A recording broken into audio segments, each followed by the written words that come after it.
Assalamualaikum warahmatullahi wabarakatuh. Pada mata kuliah analisis perancangan sistem informasi, saya akan menjawab pertanyaan untuk memenuhi ujian akhir semester. Soal pertama tentang analisis kebutuhan.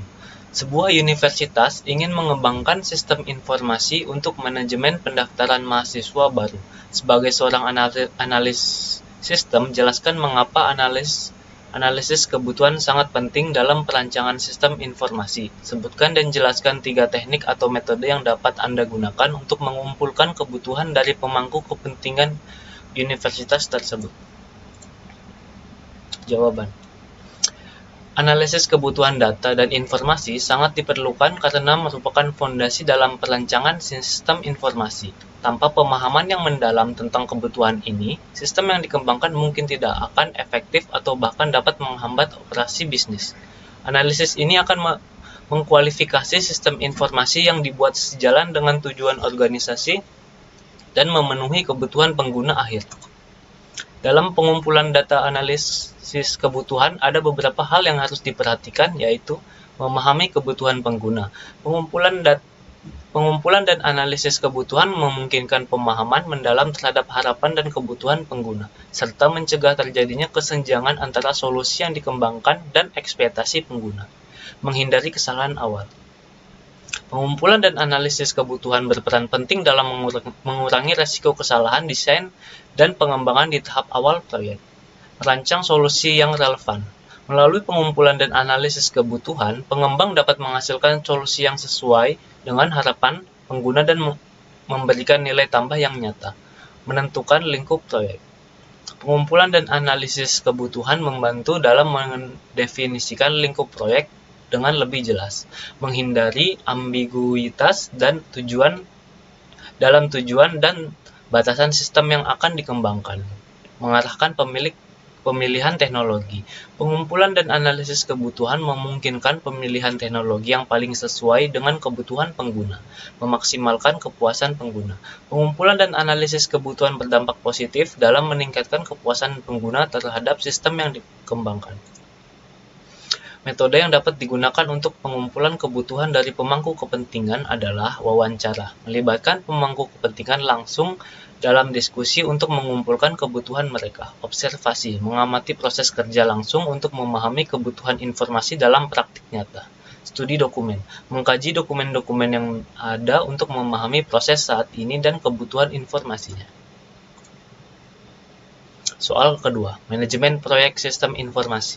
Anda adalah manajer proyek untuk mengimplementasikan sistem informasi baru di sebuah perusahaan.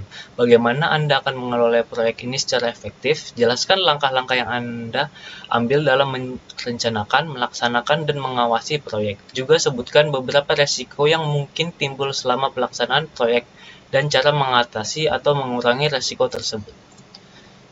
Jawaban, dengan cara mempelajari manajemen proyek sistem informasi, karena manajemen proyek adalah pendekatan terstruktur untuk merencanakan, mengorganisasi, melaksanakan, dan mengendalikan proyek yang melibatkan pengembangan atau perbaikan sistem informasi. Proyek-proyek ini dapat berupa pembangunan sistem baru, pembaruan sistem yang ada, atau pengintegrasian berbagai sistem informasi. Tujuannya adalah untuk mencapai tujuan proyek dalam batasan tertentu, anggaran, dan sumber daya yang tersedia. Juga, manajemen proyek memiliki beberapa tahap, yaitu perencanaan. Ini adalah tahap awal di mana tujuan proyek dan kebutuhan pengguna didefinisikan dengan jelas.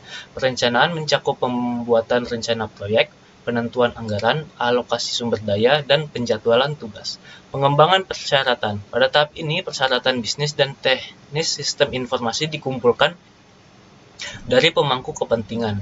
Ini penting untuk memastikan bahwa sistem yang akan dikembangkan akan memenuhi kebutuhan. Desain sistem melibatkan pembuatan arsitektur sistem, perancangan basis data, antarmuka pengguna, dan perencanaan integrasi dengan sistem yang ada. Implementasi. Tahap ini melibatkan pembangunan sistem, uji coba, dan penggunaan sistem dalam lingkungan produksi. Implementasi harus dilakukan dengan hati-hati untuk menghindari masalah yang dapat timbul saat sistem mulai digunakan. Pengawasan dan pengendalian. Selama seluruh siklus proyek, pengawasan dan pengendalian yang ketat diperlukan untuk memantau kemajuan proyek, memastikan bahwa proyek tetap dalam batas waktu dan anggaran, dan mengatasi masalah yang muncul. Penutupan proyek. Tahap terakhir adalah penutupan proyek, di mana semua dokumen proyek disusun, evaluasi proyek dilakukan, dan proyek ditutup dengan baik.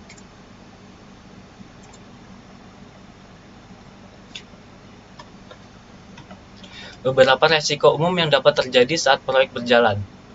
Pertama, scope creep. Terjadi saat tujuan awal proyek tidak ditentukan dengan baik. Kinerja yang rendah terjadi saat proyek tidak berjalan sebaik yang diperkirakan sejak awal. Biaya tinggi terjadi jika proyek melebihi anggaran awal yang telah ditetapkan. Desakan waktu, di mana tugas dan proyek akan memakan waktu lebih lama dari yang diperkirakan. Kekurangan sumber daya terjadi jika Anda tidak memiliki cukup sumber daya untuk menyelesaikan proyek. Beberapa cara mengantisipasi risiko dan menjaga proyek tetap berjalan lancar dengan mengikuti keempat langkah berikut ini. Pertama, identifikasi risiko. Kedua, tentukan kemungkinan dan dampaknya. Ketiga, tentukan solusi dari setiap risiko. Dan terakhir, pantau penilaian risiko secara berkala. Sekian dari saya. Wassalamualaikum warahmatullahi wabarakatuh.